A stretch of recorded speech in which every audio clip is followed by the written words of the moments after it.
Hey, welcome to the Boys of Yoga. I'm Chris Magee. I'm doing a 5-minute breakdown today for some lunge alignment. So Mike is going to help me out. He's going to come into a low lunge position with his right leg forward.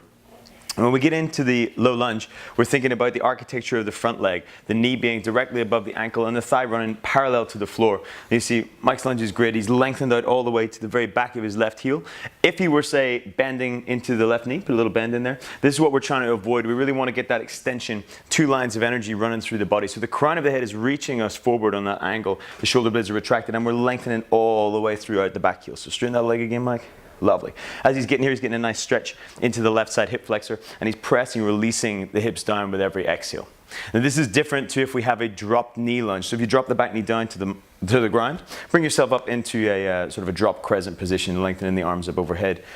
There we go. And as he exhales, the pelvis is sinking down towards the floor, and you see that the knee can start to creep forward a little bit towards the toes. We're not worried too much about the alignment of the front leg there because we're splitting that pressure between the front leg and the back leg. When we have extra points of support, we're not too worried about that sheer force of the front leg. So that's a difference to bear in mind when you're in a high lunge, low lunge, or a dropped lunge in this position.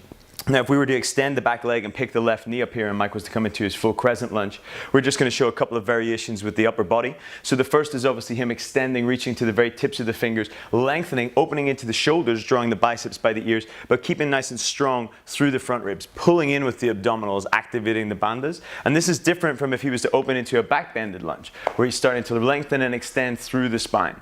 Not one of these is any better than the other, but they're 2 very different variations. So just make sure that you're very clear in which you're going to go for whenever you're achieving your practice or what you're aiming for in your classes. Hope that helps a little bit, guys. Thank you very much for watching. Thank you, Mike.